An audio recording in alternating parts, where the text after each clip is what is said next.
What is Prop 22?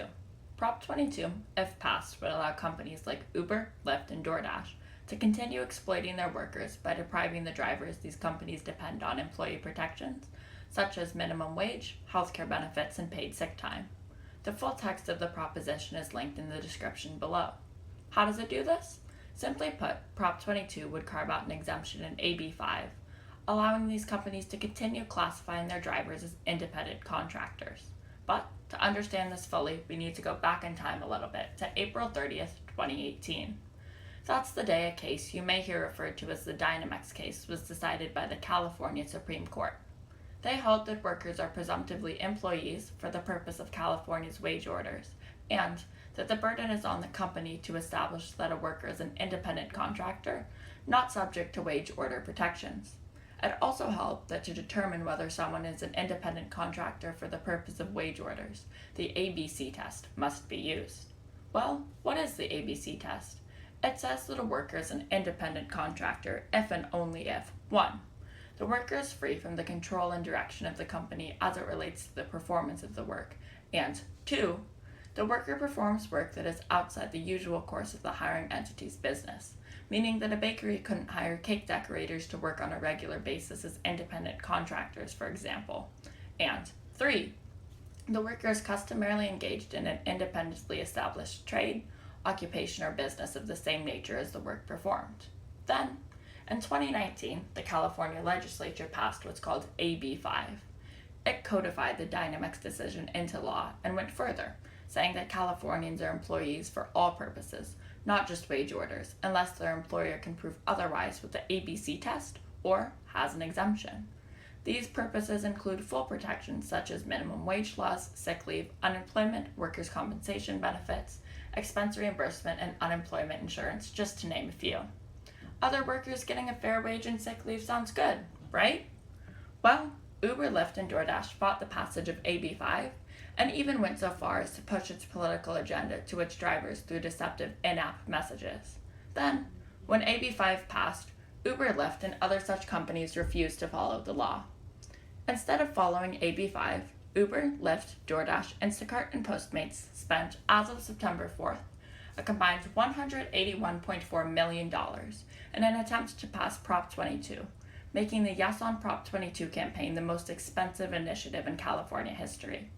They had contributed $90 million before AB 5 was even signed, and they all stand to make a lot of money if Prop 22 passes, because their workers won't be guaranteed a minimum wage, sick leave, expense reimbursement, or health care. If you've seen any of the Yes on 22 ads, these companies are the ones responsible. Side note, always check who funds political ads. So, in the middle of all of this, in August of 2020, California Superior Court Judge Schulman ordered Uber and Lyft to stop classifying drivers as independent contractors. He wrote in part, "To state the obvious, drivers are central, not tangential, to Uber and Lyft's entire ride-hailing business." His order was then considered by the California Court of Appeals. They granted Uber and Lyft a stay during the appeals process under the condition that, among other things, the CEOs of Uber and Lyft would both submit sworn statements confirming they've developed plans to comply with orders to classify their workers as employees. These statements will be important in just a minute. Uber and Lyft agreed. This means their drivers are still considered independent contractors since the appeals process has not concluded at the time of recording. But first, a quick round of busting misconceptions. 1. Uber and Lyft claim most of their drivers are part-time, but this is a non-factor. Part-time workers deserve protections, and being part-time doesn't inherently make someone an independent contractor. 2. Uber and Lyft claim to care about drivers and are selling Prop 22 as an income boost for drivers since it requires the companies to pay 120% of the local minimum wage. But a study out of UC Berkeley explains that these Uber and Lyft workers would make about $5.64 an hour, well under minimum wage, because wait time isn't considered work time, as well as other under-reimbursements. The biggest one. Uber and Lyft say the status quo of minuscule compensation and protections will provide flexibility, but nothing in AB 5 prevents flexible schedules.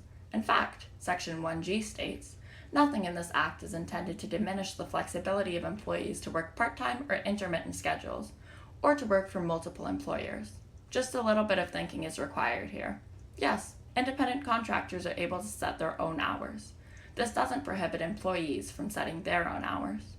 If Prop 22 fails, Uber and Lyft's absurd legal claims would be mitigated as well. In the past, Uber has claimed drivers work outside the usual course of Uber's business, and when asked to admit or deny that Uber is in the business of providing transportation, Uber's attorneys have said denied. Uber executive Nicholas Valentino even said they have 0 Uber drivers. All of these statements are absurd and ridiculous for obvious reasons. Transportation is central to Uber's business, and Uber clearly has Uber drivers. And remember those sworn statements the California Appellate Court required Uber and Lyft CEOs to make? In his, Lyft CEO Logan Green threatened to shut down Lyft in California if made to classify their drivers, who perform an essential function for Lyft, as employees. Uber has threatened to shut down as well. They pulled this before in Austin, and guess what? New ride-hail services popped up, including some where the driver makes the full cost of the ride, with no app skimming away money. So all this said, should you vote for the corporate Uber and Lyft backed Prop 22? No, you should not. Uber and Lyft are fighting tooth and nail with millions of dollars in absurd claims to exploit their drivers as much as possible. All workers have the same basic interests, those being a living wage, healthcare, and paid time off, among others. We need to all stand with and fight for each other as workers to defend our own collective interests.